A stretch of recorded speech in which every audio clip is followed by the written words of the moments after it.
So we're at the end of the school year, and we're also at the end of year one for your BITSA induction. How are you feeling about everything? Good. Yeah? You know, glad to see that all the work is starting to, pay off, and that I've actually gotten through all of it. So that's kind of nice. Yeah. So in preparation for the end of the year presentation of all of the work that you've been doing, you looked at several standards throughout this year. Which one would you like to talk about? Which one do you feel like you learned the most from? Probably my equity for all students, special populations. I think we only have 3 levels of my classes, but I can see students all the way from 7th through 12th. So I end up with very multi-leveled classes and how to meet the needs of my lower level students and how to meet the needs of my advanced level dancers. And so beginning year I was struggling, I'm limited with class time. Like, how do I accomplish all of this?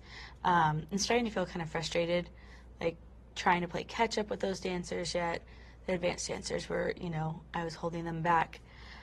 So a few things I did was I developed resources online for the classes, so students that were falling behind, they could go online and review combinations we've done or go over the warm-ups so that when they get into class they feel a little more confident. And that I found is wonderful because they're willing to step out on floor more and take risks because they can go home and just go over it and not feel so self-conscious.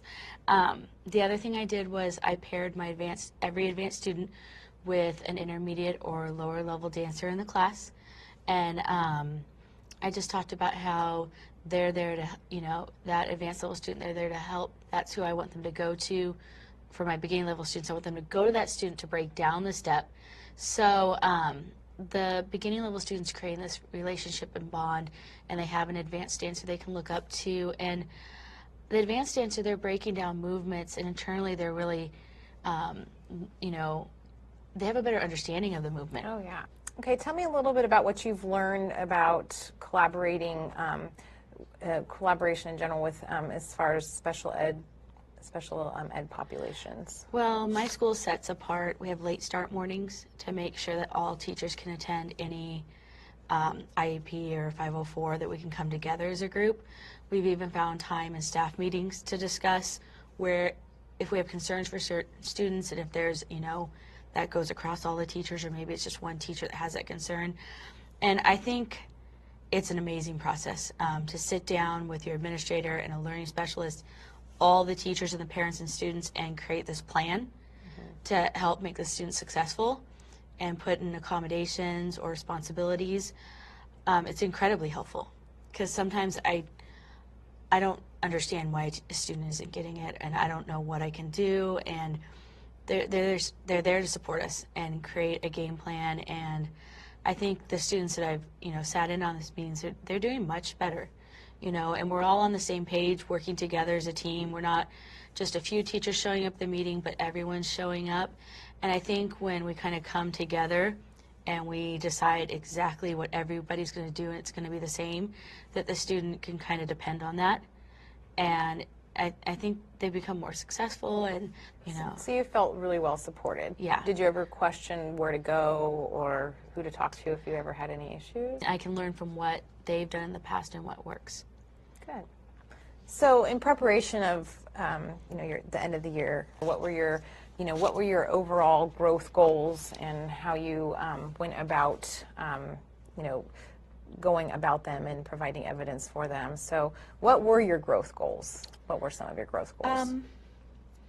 I think, to create more resources for my students, to organize myself a little bit more depth to my lessons. So how did you get to that? What were the steps that you took?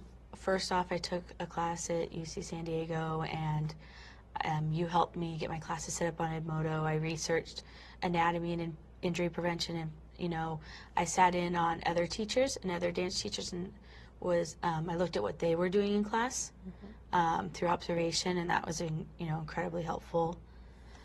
I think really the main thing I've learned is I'm always going to have to develop and learn. There's never going to be a point in my teaching career where I'm like, okay, I'm good. Good. It's all set. I think that, you know, I look at just when a class of 30, there's just 30 so, everyone's so different and they're so unique and they have different needs. And my next year's students, it'll be a whole new variety of needs. So if I were to ask you the question, have you met your goals, your answer would probably always no, be no, because I'm always going to have to reflect.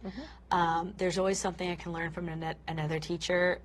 There are new ideas, new curriculum, new technology coming out, and so I just need to not get set in my ways because, you know, I was kind of getting into the flow, and this is how my dance classes should be run, but, you know, things change, and I need to be open to that.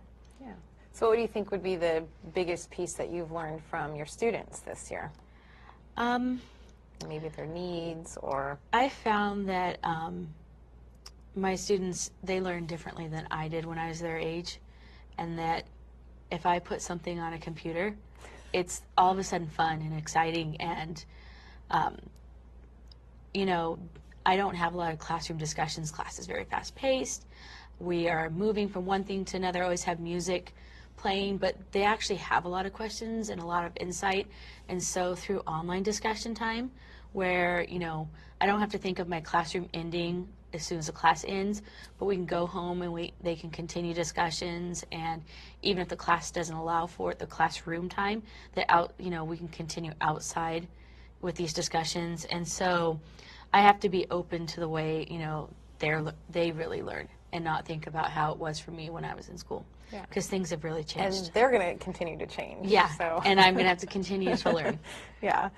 And so we talked in the beginning a little bit about how this is an evolving thing that's going to continue, and you're going to continue to make changes. Do you have any ideas of what you would like to focus on for next year? What things you would like to? Right now, I've kind of started on it now, is creating a lot more video resources. Oh, okay. So I've been using some of my seniors to help just, you know, they can go on and look at their positions of the feet or positions of the arm or breaking down a movement. I just want to have, like, they have like a dictionary for movements on every web page, so that kids, any question they have, they can, if they don't have time to come see me at my office hours, they can go onto that website and, you know, kind of feel more supported in the class. So you're kind of taking what you learned from your first inquiry, yeah, and kind definitely, and going further and deeper into that next year. Yeah, definitely.